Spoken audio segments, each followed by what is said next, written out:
kundla noma kuba lilunga leParliament emiphakathini yabo.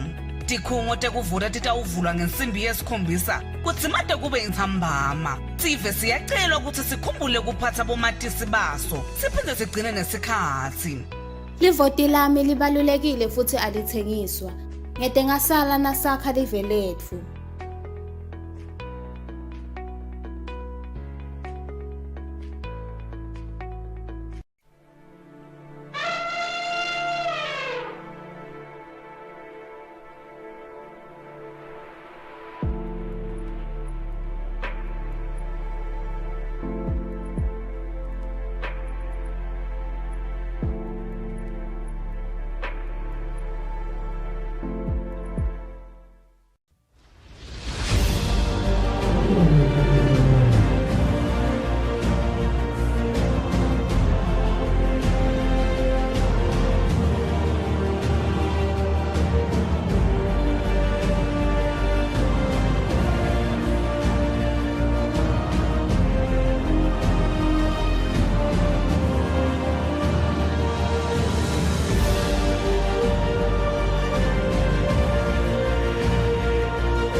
What a joy for once again being with you, in front of you as a viewer, just to tell you about sports and anything that has to do with sporting activities in the country. Hello and welcome.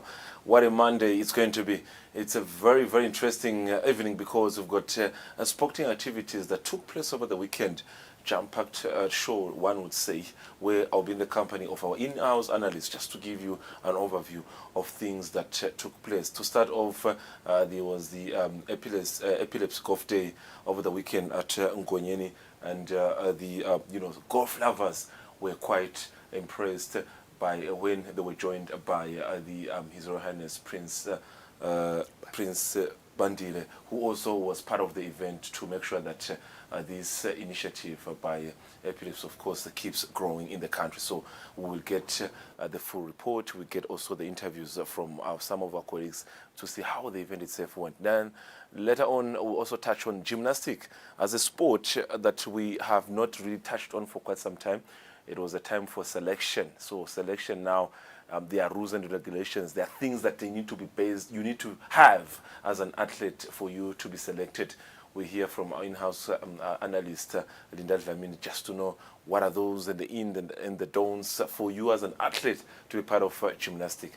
Otherwise, there was a boxing tournament also over the weekend to tell you how, once again, they are trying to make sure that different activities under the Boxing Association, we are still grooming new athletes, the likes of Tabiso, Dlamini. They have moved on now.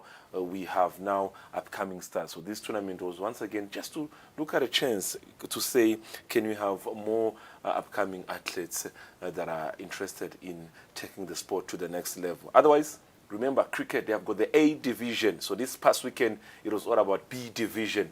And, champions were there over the weekend. So our in-house analyst, Dlamini, took a drive to Malkens to watch this interesting game where there was a champion for the B division. So we'll touch on that and see how the story unfolded over the weekend. Otherwise, netball, they had a general annual meeting where they were just looking at some of the issues that touch on their sport. Remember that the executive that was elected last year, the current executive, so this is the first AGM. We heard the full report, just analysis on how the meeting went, because Dlamini, once again, our analyst was there to make sure that you get all those information. Now, in a way of improving techball in the country, they have partnered now. They have a new sponsorship with a package worth 30,000. It's an annual sponsorship, yet to be discussed if it's going to be renewed. So we discuss about this sponsorship, what it meant, and then for 30,000, I want to believe it's all about development of the sport to ensure that they reach in different sporting cause. Now, your latest also information, which also falls under the weekend, it was today's kit presentation.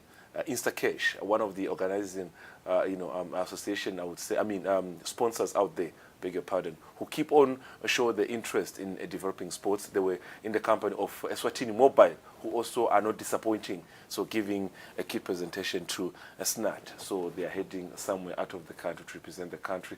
This was well organized, and for the sponsors, Instacash and Eswatini Mobile, we keep on uploading your support, and that as well, our in-house analyst was there, and they will give us more details. But for starters, let's talk about the epilepsy golf day over the weekend, Master.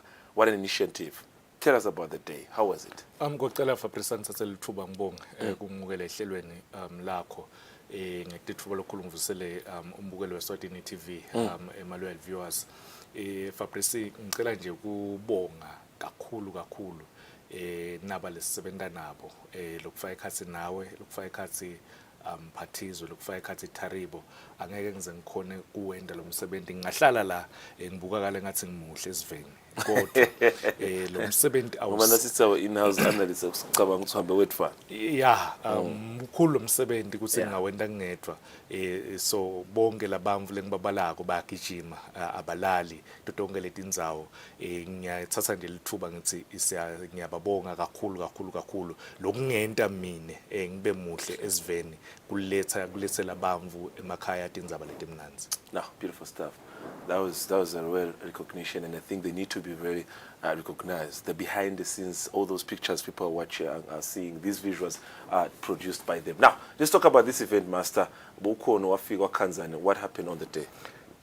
On the day Fabrice beqhubeka wona umqhudelwano we-epilepsy golf day lapho khona sibonza sayo inhlangano yebamvu labaphila nesifo se-epilepsy lizinyane banzile safika sadlala sashaya igaluva sakhombisa lamanye ama-golfers badlali beligaluva ukuthi igaluva kahle noyishaya kanjani kwabonakala naye futhi inkosatana lamnisi naye walishaya ligaluva nalamanye emagolfers njengoba ngishilo ukuthi bekakhona nalamanye emagolfers even naye umlangeni Polycarp wabekhona walishaya nabo nebaka epilepsy nabo bajoyina emagolfers balishaya ligaluva lengicabanga ukuthi Fabrice indzaba yinye nje yayo igaluva noma ema-sports because uyakhumbula ukuthi eminyakeni lophelile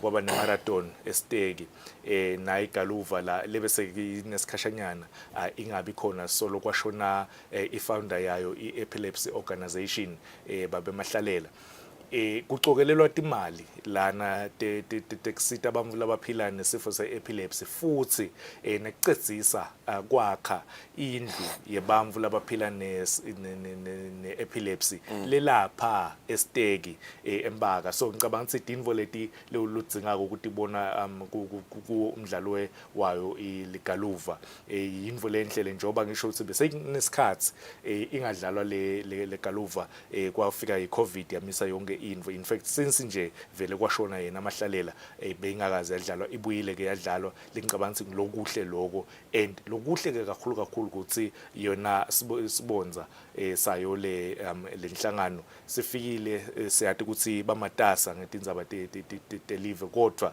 bathatha isikhathi betelana batohlanganyela nebantu bahlanganyele nayo inhlangano ye-epilepsy. No, beautiful stuff. Talking about the Prince Master, because as we can see, the beautiful pictures and the weather on the day was quite accommodative. Our colleague Sandile Makanya got a chance to just caught up with him, the Prince, just to give him an overview of what the event was and just to give us also some of the ideas of way forward. So Sandile Makanya, in a short interview with the Prince, this is what they came up with. Nkosi siyabona kunemsebenzi lomhle kakhulu namhlalana Nkosi besicela ukuthi uthi ngabe ipurpose noma ingcikithelo yomgcizelwano ingabe ithini Nkosi. Siyabonga sivusele bekunene sivuselene nesive sonke semaswati. Namhla silapha phinze sitowenda lo mkhosi we-epilepsy wegaluva. Kuyimvokotelo enkulu ukuthi umdala ezulwini uvumile ukuthi sikhone ukuthi namhla sikhone kuba ne-tournament semithathu eminyaka cishe engcile ukuthi sibe nayo le tournament esigabeni sokuthi kube sengenabona bo-COVID. Kepha-ke namhla uNkulunkulu usendele umusa lobu umqoka nje bayona le namhla ukuthi siqhubeke iraise yona i-awareness lesifo sekuwa ngoba kusekhona ukuthi labanyenti bacabanga ukuthi kumbe tinto tebuthakathi noma ini kanti cha sifo njengatonke nje tifo. So siphokophela ukuthi sive sisatiswe kahle ngale sifo ukuthi hayi sifo njengatonke tifo. Phindze futhi sibe nendlela kufundisa ukuthi umuntu nakaphethwe ngesifo sekuwa wenlishwa kanjani nabelusito batholakala kanjani. So kulomdlalo lona nje kutokhuthatha nje maswati nekhutsata nje tinkampani ukuthi tikhone kufaka isivivaneni ukuthi ukhule lo msebenzi. Nkosi ngabe lo myumbuto Nkosi wesipili kungaba ukuthi ingabe ninedise kanje ngenhlangano ngemithi medication elenisita ngayo abantu labaphila nesifo sekuwa ukuthi ngabe kukhona la kushoda khona ukuthi yanzele imithi. Singasho nje ukuthi uhulumende wayona ingonyama uyasibambisa kakhulu ekutholeni imithi na uhulumende wase Taiwan through embassy medical mission nanayo iyasisekela kakhulu sinhlangano kulamalanga nje laphelile bekuphuthula bodokotela kuyaqala kumanendvele kanje nekuhlanganisa ama-health sectors inqumbi endlininye ukuthi kuphuthule bodokotela labantu khona kunaka abantu labane-neurological disorders. Kithi nje kuyasithokozisa impela ukusho ukukhula kwayona le organization. Siyabona Nkosi kunebadlali begaluva labaphumile kulomsebenzi namhle. Ngabe nifisa kubona le tournament ikhula ibheka kuphi? Mhlawumbe ukuthi ngelinye ilanga nje sengadiywa nebadlali bemhlaba labadumile. Kunjalo vele kuthi ngoba ingonyama yasho ukuthi live lithuthuke libe nge-first world. Nathi nje sikulo mkhankaso ukuthi nasi hambisa Temidlalo. Siyathi ukuthi kusasa kutawuphuma bo-Tiger Woods bethu la Eswatini nanabo batakwatiwa mhlaba wonke.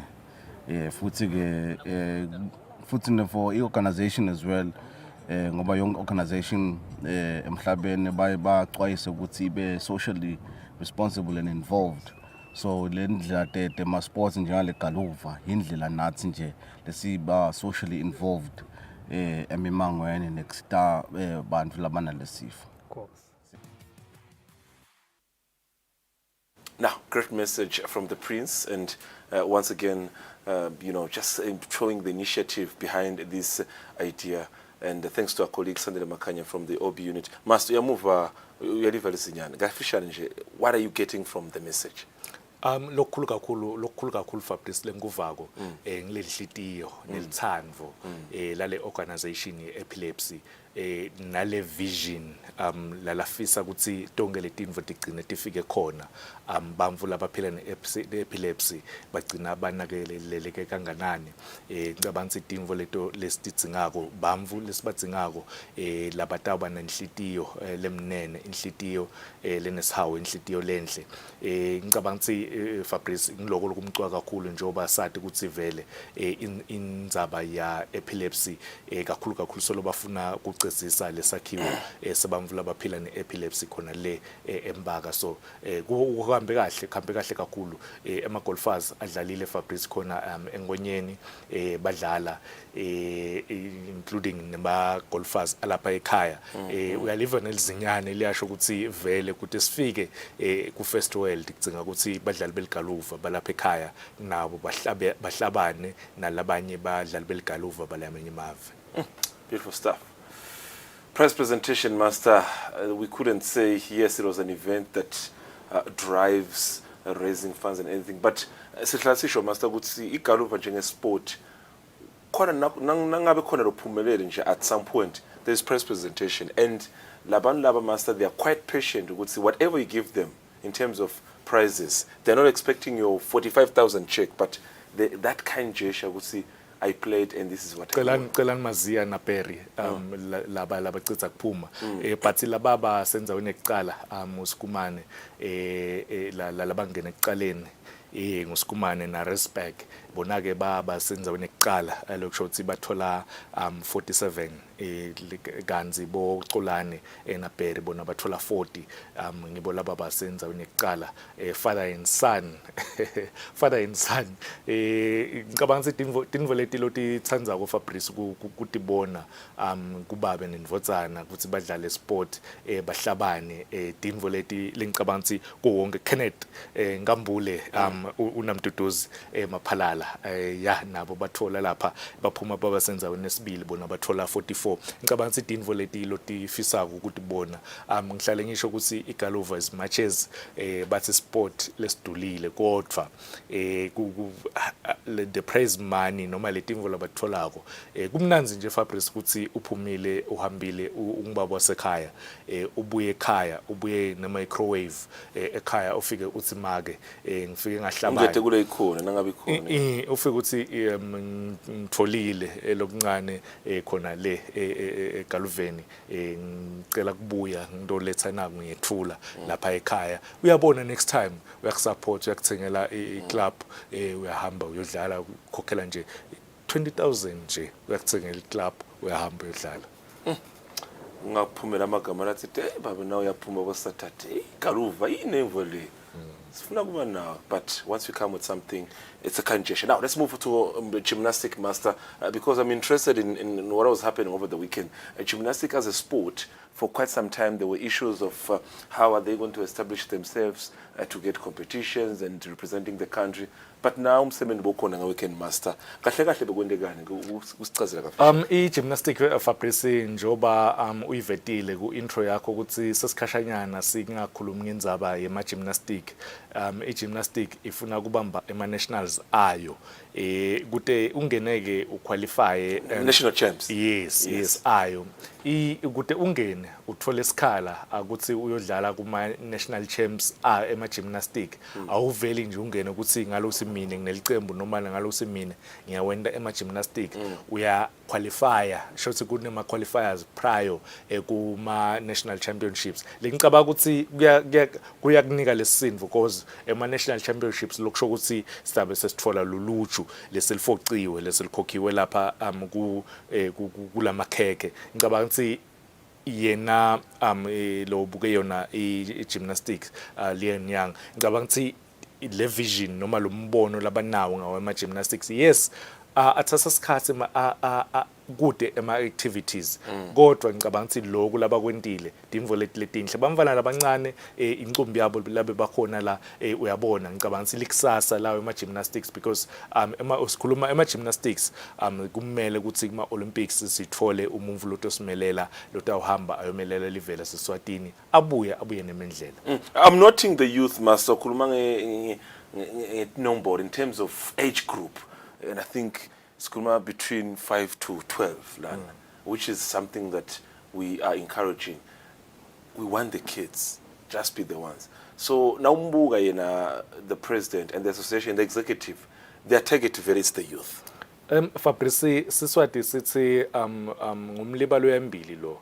Umlibalo yembili ke Fabrice awuhambi noma awukhona kundlondlobala kahle la kunelishe khona. Awungeke nje uzungene ukuthi nangumbhidi wetinzanga lapha phambili lomliba uthi wena utawukhona ngena etsheni awungeni. Kodwa uyakhona kwenaba indzawo lekahle ukhone kumaneuver around leto dithelo letikhona. So laba ngibo cabanga ukuthi likusasa lema gymnastics Eswatini, likusasa le Eswatini kuma Olympics. Njengoba ngisho nje mina ukuthi na utawuthatha umfana lona 9 10 11 nguye lo lotawuya ukuthi after boma 6 7 years so ya kuma Olympics awuyokhompita nemave lafana nabo South Korea, nemave lafana nabo Japan, nemave lafana nabo England, because umqale asesengaka njengoba sisho ukuthi ngumlibalo ya embili. Quite impressive. Now, let's listen to Lee Ann Young. She is the Secretary General of the Eswatini Gymnastic Federation, obviously the president being Malindi Dlamini. Lee Ann Young is just going to give us an overview of what they were trying to do and what should we expect from this youth, especially in terms of how they have selected the team. Well, we haven't had a competition in a while, so this is our kids' first competition for some of them in over 2 years, which is besides their club competitions. So from here, our kids will then get selected to go and compete at our nationals. So not everyone gets to compete at nationals. From here, we do our selection to compete at nationals. Some sort of a qualification, but it's also just an opportunity to get the kids to compete and have fun, because that's what we want to do. The kids need to come here and have fun and compete. Oh, I think we're progressing well. We're hoping to take some of our athletes to compete in South Africa later in the year. So I think we're progressing well. Now, beautiful stuff. Master, going forward, we've heard about the gymnastics. Let's talk about boxing, Master. There was a competition over the weekend. Boxing as one sport, the Singasha, they are quite active. Monthly, there should be one or two tournaments. Over the weekend, there was another tournament, Master. What figure kanza? Bekune tournament ye development lapha ezulwini Fabrice eKhatli Phatli indzawo lena leyatiwa kakhulu bantfu bahamba bangcebeleke noma bahambe bayothola kuphumula khona. Kodwa ke bekune umdlalo wesibhakela khona lapha eKhatli Phatli lapho khona bafuna ku developer le sport ngoba bekungumcuzelwano ubadlali bashaye besibhakela labasebancane. Lona ke umcuzelwano Fabrice uhlelwe noma ulungiswe emacembu lamabili akhona lapha ezulwini lokuyi Titans kanye ne New Boys. Lencabanga ukuthi idinvo leti lotfuna because emacembu lamanengi if mhlambe labanye abati ukuthi emacembu lamanengi emidlalo wesibhakela lapha ekhaya lamanengi aqhamuka ezulwini enzaweni nasezulwini. So ngicabanga ukuthi kwenda lokhu kubuyisa lo mdlalo wesibhakela khona ezulwini nekudevelopa nje wona lo mdlalo wesibhakela acishe live lonke. Emacembu ke labeka khona la bekasikhombisa Fabrice kodwa ngithanga kuvete lokhu njoba sikuvetile na Elliot ndzabeni ukuthi ngilimele kancane nangidawubona umdlalo wesibhakela kudlala emacembu lang7 kodwa kubebethe ngisho nayinye umdlalo wabosisi kunishona munye ufikile one boxer kwaba beti opponent lengicabanga ukuthi dinvo leto lekusathi ngakuthi yona boxing association ilungisa kakhulu Fabrice because kuma competitions angaphandle siba nabo emaboxers latawuhamba umelela live isikhathi nje ukuthi mhlambe kuleya seshowini letaba khona emavikini latako babe khona bomake labashaya sibhakela kulomcuzelwano seshowini.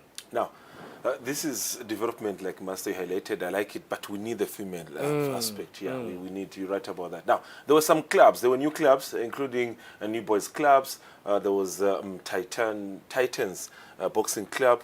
And of course, the representative from those two clubs would have to say something in the company of Mbenduru Mbingo, one of the member of the association who is a development officer.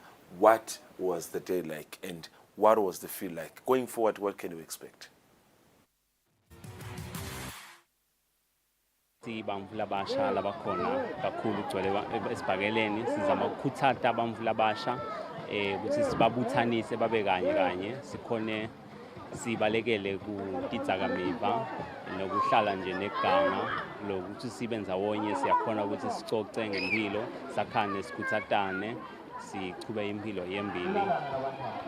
Yes, Kanyu Boys silicembu lelicala yes lasezulwini siyatiwa kakhulu sike saba nawo nje emabox lamakhulu nanyalo ke sinabo bamfana labancane age of 10 years sinabo baningi kakhulu bathi bala ku 10 or 5 la bakhona la ezulwini siyabajabulela siyabakhuthaza lokho siye sibacele nebatali babo ukuthi babalethe bambana because boxing it's a game akusiko ukuthi kuyaliwa it's a game it's fun kukahle kakhulu for labancane bakhule bagroomed nasidlala sibhakela siye kube nemithetho yakhona so lokhu awuhambi nje wenda noma ngabe ngayini because you guided by the rules of boxing. Kakhulu ukhanza ukuthi le youth yiningi la mangweni ukhanza ukuthi abasanako into ekubalibatisako so kungako nje thina sibe boxing decide ku collector labafana sibakhiphe busy ngendlela letabenda ukuthi ba focus nababe esikoleni bakwade ukuthi okay thina sine training ye boxing mabasuka lapho basuka batsiniwe baye emakhaya bageze badle badadisha nabadadisha bese bayalala kungabe ukuthi nababuye esikoleni bangena ititolo babheme bende lokhu naloku so kakhulu kusita lapho nje kafushane sibhakela la kangwane sesiyanyuka lelizinga lelisekiso manje vele kuyakhombisa ukuthi sibhakela sesezingeni lisetulu futhi sibhakela sine future lekahle ngoba nasetimalini sinemali vele na uphumelele wathola lo number 1 la kule category yakho lodlala kiyo waphuma wahamba wamelela live lengephandle vele uthola nawe sosemathubeni ungaba rich nje ngegaming igaming ngakuthatha kubeke la ufise khona but kungaya konke ngitimisela usoyimisele kanganani ngendlela sibhakela lesichubeka ngayo kwanyalo sisahamba kahle noma imathimu lamaningi angakakhoni kuvela ngayidinga imali akhashane nibantwana basesikolweni but sinayo lenye futhi mhla ka6 September eshowini la khona sibheke bonke abantwana ukuthi bede ikakhulu kade laba labancane because sibhakela silimala lapho kulabantwana abanabo 10 bo 15 years bo 18 years le youth ngilapho labantwana lafanele khona baqale sibaceceshe bathi sinathi befika le ma world championships kuma Olympics bo Africa ukhanzele ukuthi vele sebanaye bo 30 40 50 fights nyalo sisimixa abantwana ukhanzela ukuthi unabo 3 5 fights and ushaye nje udlalekayo noma kabili asuba yi-champion mabefika lengaphandle befike bamshaya nje round 1 angena nje lokho akusiphathi kahle but ke siyacela singathatha le thuba sikhuthaze bo coach and nebatali ukuthi bavumele especially umfana wentombatane siyawafuna bosise sibhakeleni it is a male dominated sport but bomake bakhona and sekunemali esibhakeleni yana sebathola bo 10,000 US dollars nayo ishintsha le mali is close to 200,000 emalangeni yakhe lo mfana le mali ayibi ya coach noma yilive lokusho sikhona inqhubekela phambili esibhakeleni eSwatini akusiphathi kahle semithe leminyaka solo i-girl child solo side kahle esibhakeleni but sekakhonyana labo lese bakhona siyazama kuba expose because kwanyalo lesikwendako siyile office lesibhakela sisa expose i-girl child kuma international levels sihambile nabo babuya nabo silver medal ngendlela kuma youth games babuya ne silver medal kuma kuzone babuya baluza kuma quarter finals kuma Africa lokusho ukuthi labantwana bayasifuna lesibhakela manje namhlanje ngicabanga ukuthi ngaba yi-date because bavalekile liviki lephelile esikolweni so abakakhona ukuthi icecesha kahle but basithembisile ukuthi eshowini mhla ka6 September namhla ka9 batabe bakhona ngoba tikolo tabe divaliwe and batabe sebanaso nesikhathi sekuthi labantwana bakhona ukuthi iceceshe sinayo nje umntwana lana lefanele lamele live laseSwatini kuma Olympic qualifier eSenegal siyam expose because yinengi le funding lekhona lengaphandle manje besolo ingakhona ukuthi eSwatini ukuthi bacabanga ukuthi sithe i-girl child eSwatini kanti sinawo lama girl child mane kuba le-office kwanze usalikhona ukum-expose leyo mntwana. So sithatha le thuba nje nakucela abatali nabo bocoach kakhulu kade bocoach because isibhakela bocoach nakude coach kude esibhakela coach wangete esibhakeleni then lo mdlalo utokwendana esibhakeleni.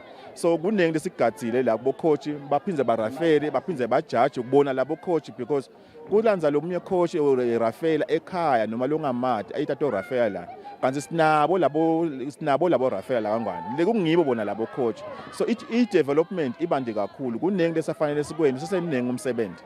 Ngiyacela nje ukuthatha le thuba ekutheni tiponsa ngoba ku host tournament le kanjena imali ungathi silapha njena kube ngile sponsor lo munye ufisa ungazi singabe silemgwaqweni noma ngabe sile bomall semaholeni but kuba netimali ngoba it's close to 10,000 emalengeni kubeka sibhakela lekuyimali lengasimelula kuyithola kula malanga inkampani yakhala tisinado tete imali ngibocoach labanene bagcina bathi bathatha imali yabo emakhikini abo ukuthi bathuthukisa sibhakela le kanzi inqumbi yabo futhi lebocoach esinabo la Eswatini abasasebenzi inqumbi yabo. Great stuff by the Eswatini Boxing Association, Master. Let's move on to cricket because Naskumang cricket is what you call B division. It's the national first division here. And then over the weekend they had a tournament where Arbakrat are the champions. Now, Master, champions of the B division, does that mean Sabapronyotiwe?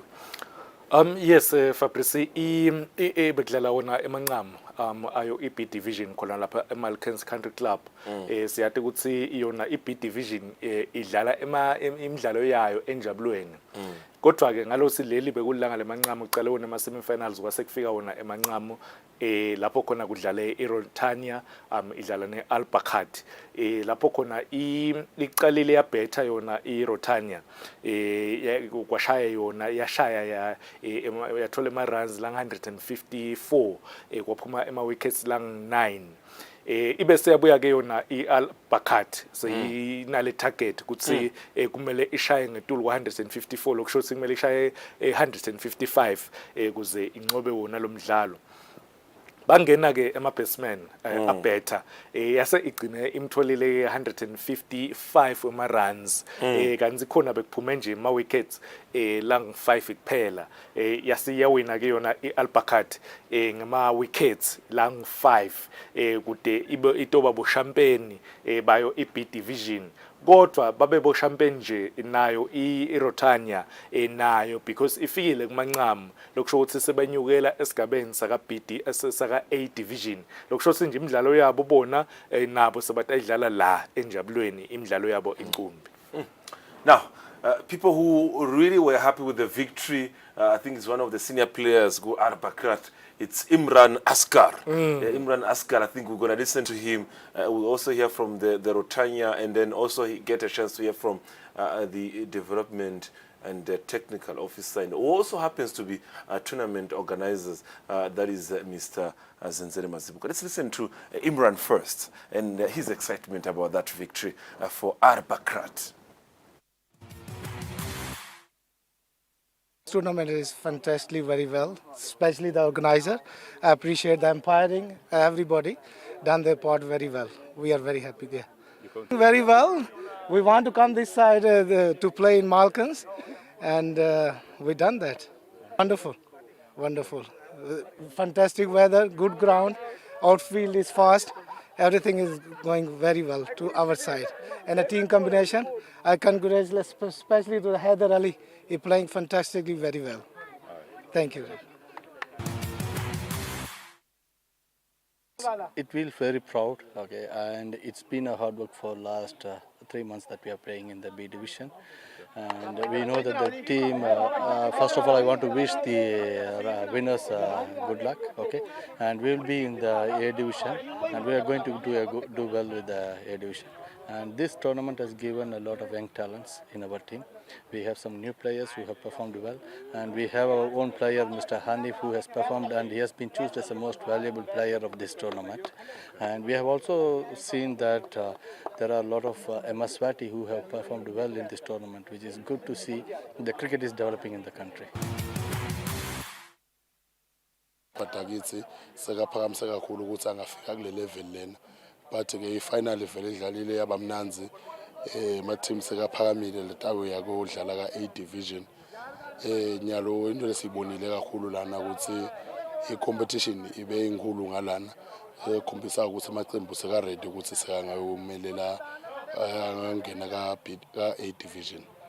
Sinama-challenges esinawo as a cricket sponsorship because nanyalo nje wonke lama-tournaments laranako arana through i-association kuphela kude tinkampani letisitako kusibambisa ukuthi kurane lama-tournaments njengoba lamanye nawo imidlalo elandzelela eyendebe. But-ke siyafisa futhi siyathandaza ukuthi tinkampani tasibona nathi ukuthi khona lesikwendako ngalana ka-cricket basibambise sichubeke sitokhona kuphakamisa lezinga le-cricket eveni lakangwane. Pool seyivuleke kakhulu nyalo because abantu abadlali abaka-B division but nawuthi uyababuka lama-levels abo angetulu ngisho kunabadlali abangale ka-A division because the cricket it's a team ledlalwa ngeke udlale individually nangabeka kanjalo udlala ngekuthi ube nebalingani bakho lo dlala nabo as a team. So kukhona nje bantu vele labakhona lobona ukuthi sebangalimelela live ku national team noma ngabe badlala ka B division because sibonile namuhla njengoba ubeka ukuthi ifinal yethu beyinhle kakhulu kudlalwa umdlalo lo secopheleni lesedulo. So le pool vele seyivuleke kakhulu because baningi kakhulu abantu abafuna ukudlala le cricket and baningi kakhulu laba labanawo lamandla ukuthi bangawafaka bayokhona kumelela live kahle. Now, that is Mr. Mazibuko from the Cricket Association. He's part of the executive. He does development, anything that has to do with tournament organizing. Now, Master, before we leave cricket, just touch on the commitment. There's problems of sponsorships. Mazibuko highlighted that. But Ngutsanza was the determination and commitment of these teams. This is Rotanya in blue. The team, I think, Nabo, we've seen them in the past. They're a good team. But the teams are very committed despite the absence of sponsorships. Yes, Fabrice, ngicabanga ukuthi lona licembu le-Rotanya as much as likhale phasi kumancam, but most valuable player uchamuke khona, best bowler uchamuke khona. So yeah, ungacabanga ukuthi leli cembu lidlale kahle kwani. Yes, yona i-Albakat kugcine kungibo labathola leyanzebe lenkulu lokusho ukuthi babo champion. Kodwa ngicabanga ukuthi i-Rotanya this season yes bake baba khona phela ku A division, ku A division, and I think babambene kahle na Park 11, bo Park 11 yeah, nabo Datas. So yeah, yes. So uyabona ukuthi babane cricket club bayabuya kancane. So nyalo kucinga ukuthi bathole badlali because some of the players inqumbi yabo bangetulu kwa 50 so bathenga ukuthi bathole lokungenani badlali yeah laba kubo 20 then babuyeke kancane bashayela nabo nabo 18 but nje kancane Fabrice. And solo sikhala ngako ukuthi ema associations la njengabo cricket because bona bayadlala le tournament cishe throughout the year badzinga ema sponsors labo labantu abasekela ngetimali bakhona kurana i-tournament cishe kube nale prize money bathi nje ukuthi no the most valuable player uthola lokungenani 5,000 best bowler uthola lokungenani 3,000. Then le standard tasibeka kusibekele etule. I know ukuthi i-cricket labanengi bebacabanga ukuthi mhlawumbe sport sabo umnakethu noma sabo siswethu labachamuka eAsia, but ku semi-final kuleli langa leli sibone i-team le 100% emaswati and le team le idlala yafika kuma semi-final. Ngicabanga ukuthi iyadeserve ukuthi siyishayele itandla. So ngicabanga ukuthi kancane kuyavela emaswatini, kuyavela ukuthi sport lesidlalekako sport longasina ukhonile kuti dedicate kuso ukhona ukuzidlala ufike at the highest level. Now, that's what you get when you have this man in the studio, researched and digged information. Now, Master, let's move on because I want us to touch on netball. They had a annual general meeting over the weekend. Now, we all know that whenever we talk about annual general meetings, when each association, be it football, basketball, volleyball, everywhere, their politics, Master. You can't see even there's a group of specific people or clubs, officials within the association. So there's always those information that you want to hear from the association. I want us first to listen to the submissions, Master. There were submissions that you were there in the company of colleague Patricia Msibi. There were submissions that were held, were discussed during the AGM. Then when you come back, because there were things that we need to talk about. I think Netball is one of the association in terms of sponsorship. For a year, they are covered. When you talk about influence, you talk about Eswatini Building Society, they are covered in terms of sponsorship. They want to improve more. But after the submissions, Master, there is something I want us to discuss. Let's listen to them. Those submissions that were held during the general meeting over the weekend by the Netball Association. Financially, number one, and Namatimabo, are they capable of competing with Ella? Uma setaba chairman, setaba Donsan Kara, president, we will be embarrassed to meet them. Put say Raiders, Masters, Better, and Professional, I get it. So let us not take it lightly, when you talk about Elite, you're talking about the face of netball. So Nyakela President, MC Agahanga engage the office Namapalani, Lina way Lamatin office. Do you have the structures? These are the teams that we have in the marriages. That's why I was now can't the connect number of marriages in Kumara executives wherever and marriages now. Not a team from Mangaya, who's I don't like Elite. Very difference in Kuluga cool in terms of playing, two in terms of what is the man roles. Given the expectation that Manga came at teams that Swama teams that perform more. So that it's saying, I'm not sure to see as a pool the game. But as a second pass, as a pool that over myself, I was a machine, marriages, but don't walk to Coachella, Bo, my Smith, the very marriages.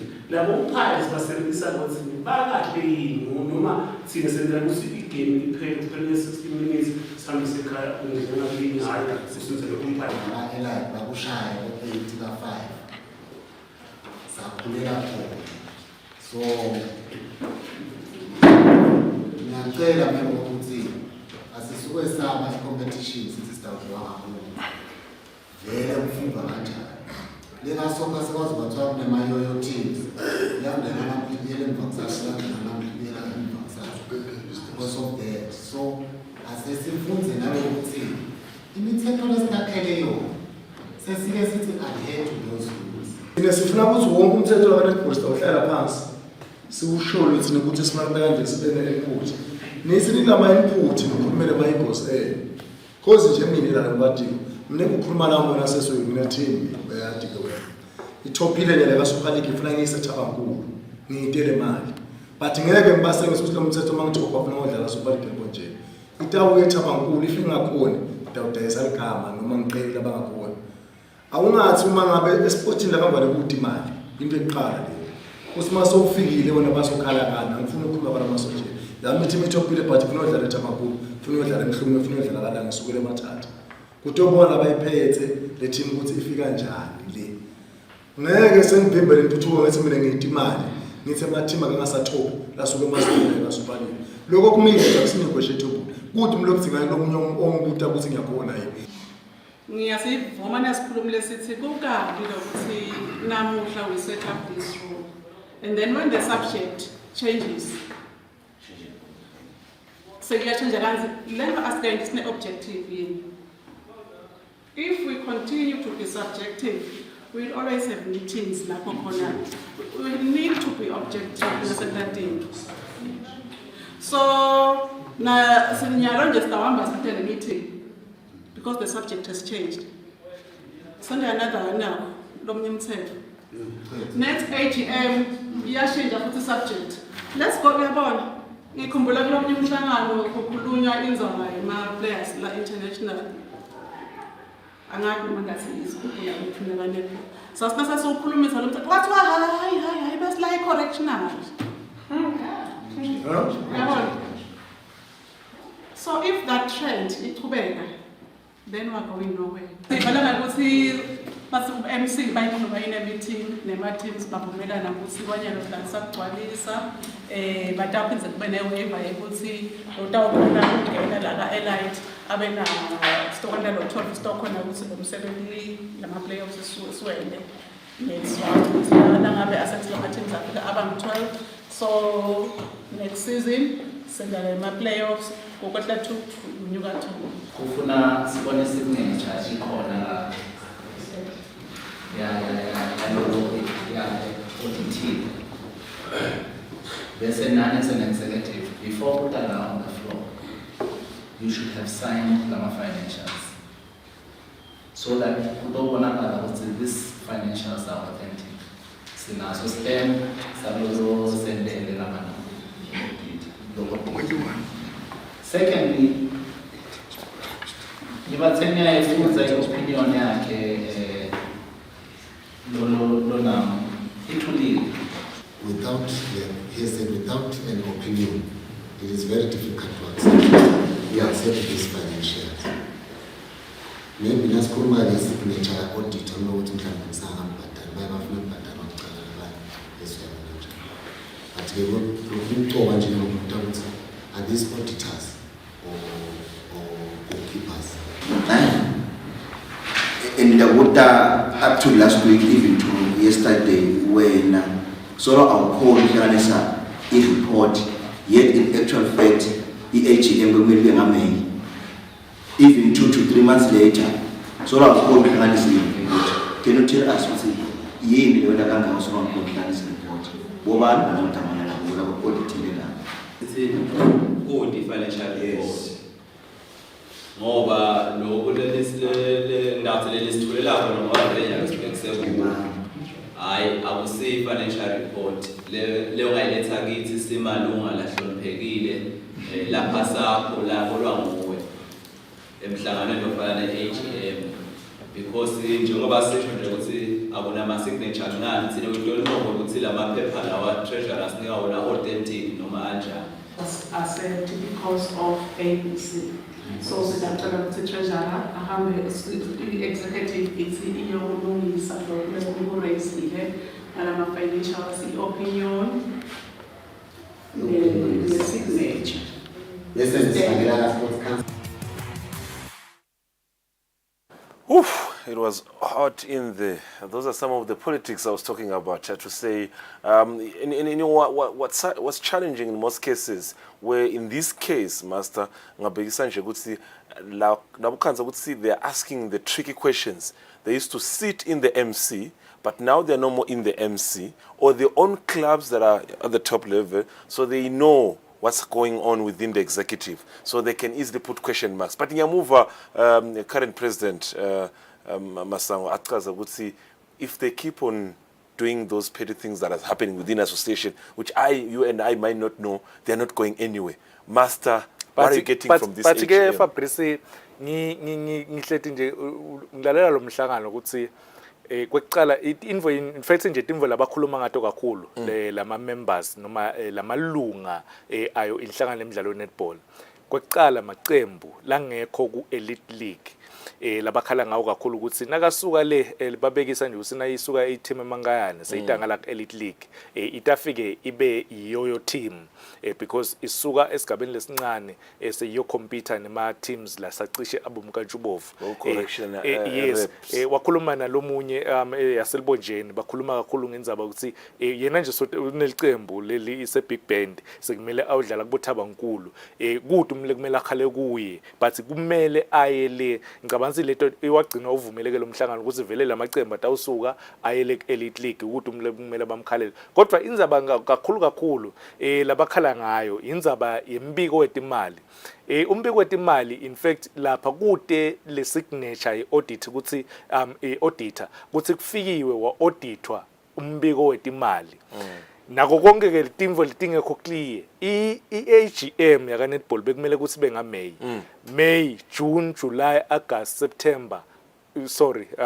May, June, July, August Kocha na kunema irregularities kule report kanzi kune delay ya 3 months tinyanga letintsatfu bekufuna ba correct ama mistake solokude isignature yalobukile wahlola timali ukuthi tihambe kanjani lokhu kusebente kahle yini kwale association 3 months later so ke emalunga akhala ngaloko ukuthi lo mbiko beva ngase awukapheleli futhi bangeke baze bawumukele ngoba kude nale signature ukuthi yes iauditiwe yes bathi ithi EMC iauditiwe basengambhadani nalomvulo auditako kwakhulunywa ke Fabrice isikhathi kodwa egcineni lamalunga agcina avumelana ukuthi cha thine umbiko wetimali asiwumukeli wathi ke EMC le holwa nguye president Ntombo kaMasango cha siyavuma i-financial report ayikapheleli njengekusho kwenu nasi siyavuma asesihambe utawuthi after 2 weeks emaviki lamabili sibuye sinilethele umbiko losacishe asagcwele lonako konke leleni kudzingako nini malunga umbuteko uthi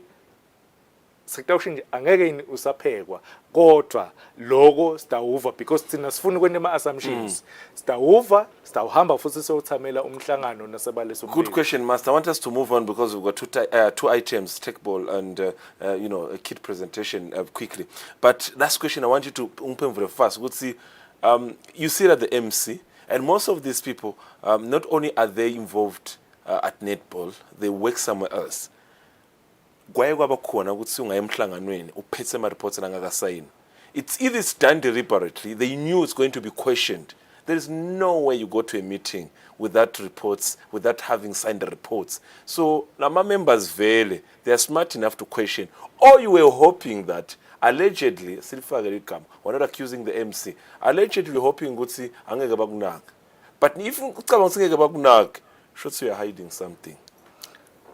Ngicabanga nje ukuthi kuba careless noma ngakubeka nje Fabrice kungahloniphi lo mhlangano nawuthi nginika i-report lenga lete ema signature lafanele noma lengaphelela sithi nje lengaphelele ngicabanga ukuthi usuke ungahloniphi lamalunga nawa la kuvotela akufaka lapha kulesihlalo losuke uhletu kuso so ngicabanga ukuthi yena president naye i-MC yakhe asebahambe batibute ukuthi konakelephi balungise bathi nasebabuya nale financial report kuthi ngakuthi ba issueishe i-apology kulama delegates because sesikhathi sabo nalokuthi nje babalethelelite kanzi financial report imcoka kakhulu for i-association. Now moving on, other two associations over the weekend, starting with Techball with their sponsorship presentation that is worth 30,000 Marangini Master. Let's talk about them quickly. There are no speakers, but just to talk about the event itself, what it means, and it's all about developing the sport and taking to all the regions of the country. Yes, Fabrice, i-Techball Eswatini ya partnerisha nayo i-Lactalis yatiwa ngaphamalat kakhulu lapho khona bafake imali lengu 30,000 emalangeni lotawu usebenza kakhulu developing le sport lapha even developer kanjani ke le sport kuma activations ayo i-Techball batabe bakhona le mali tawudlala inzima lapho kuma tournaments la khona ayo ilangaphasi kwe Techball le mali tawudlala inzima lapho bese kuthi ke i Challenger series leta konyalo nje ngeshow letabe idlala ngeshow the naming rights yale Challenger series itawuthathwa i-Lactalis leqala letabe iseshowini so ngicabanga ukuthi it's all about developing the sport noma ngabe kunema activations kuphi naye ngathi nje Techball kusasa i-decide ke inhlangano lokusho ukuthi le mali ita contributor kuloko. Master, quick one, now it's a show in you are referring to a trade fair. A trade fair. Yes, and Master sesi YouTube umuntu wase America utatibuta ukuthi show what show siyathi la kaya nathi si show yasi sikhuluma i-trade fair. Sendela nje umuntu losibukela kashani Master. Yeah, different delegates were there, sport council, we saw the president of IOCA, yes, IOCA president beka khona i sports council beka khona even na technical director waka iyoga bekakhona icishe nje cibamvu singathi ma sports bebakhona because nakutaba na iyoga na sports council suke kune ma sports aphelele even ngicabanga ukuthi le recognition leso sifunako kuma sports ukuthi nangabe kutaba nebamvu labafaka imali kubonakala ukuthi cha bindlale inzima lenkulu kakhulu developing sport. Now, they are not the only people that are coming to the party, because you talk about Instacash and Eswatini Mobile. They also came to the party for SNAT earlier on this morning. Master, you were there. Kit presentation for teams that are traveling for international competitions. What's your take on this, Master? Seeing these people coming to the party. Inhlangano lengamele bona bothishela lapha even Fabrice SNAT siyodlala ema games eBotswana emidlalo yabo inhlangano yabothishela lengala industry nesifundza selvekadi leAfrica. So Eswatini Mobile bakayina Instacash babone ukuthi kufanele ukuthi bothishela le ekudlaleni ekhambeni babe netembatho tabo babe neljezi labo labatalicoka. Eswatini Mobile ulifakile ku netball walifaka ku volleyball walifaka ebholeni. Kwase kuthi ke Instacash naye wayifaka ngala ebholeni esakhombula ukuthi naye Instacash beka sponsorisha nga 105,000 emalangeni not so long ago kuye SNAT kufa kudlala imidlalo ya SNAT onke ama branch aSNAT la kakhona lapha event. So ngicabanga ukuthi idinvo leti Fabrice because inakhuluma ngaSNAT ukhuluma ngebamvu labacashe cishe ba tisebenta hulumende letinyendana uyadzinga lo refresh after kufundzisa noma after kuhlala eclassini bafundzisa bamvana. So uyadzinga timvo letaba refresh bahamba baye eBotswana ema games aqala mhla ka25 aqala this coming weekend khona eBotswana lapho khona bayoshukumisa umtimba. Ngicabanga ukuthi baya deserve ukushaya ngomoya. Now, beautiful stuff, Master. Thank you very much for your presence. And if I'm correct, Krumenga 7 to 8 sporting codes, and for you to have all the information for those 18 sporting codes, it means very serious. Master, thank you very much for your presence. Green Mamba, but Thursday there is Lipo Eswatini where we specialize only on football. So on that occasion we talk about the Green Mamba who lost their first leg away game over the weekend against UDFC from UDFC Songo from Mozambique. Preparing for the second round this coming weekend, we'll have match analysis coming from this men and also hear from the coach and see how now they are preparing for the games. Master, thank you very much. Akubonga mina Fabrice ngibonge nawo ngibonge naye umbukelo weSwatini TV ama-loyal viewers njalo njalo Fabrice njalo njalo bahlale banathi njalo njalo bahlale basikhuthata. Ngiphinze ngibonge again nine Fabrice nalesisebenta nabo ngekukoleka tonke letimvu lesikhombisa yena umbukelo weSwatini TV. Bayakhala Master ukuthi sengibonga kakhulu. Until we meet again, this is Linda Dlamini, Fabrice Musona, the entire crew, Eswatini TV.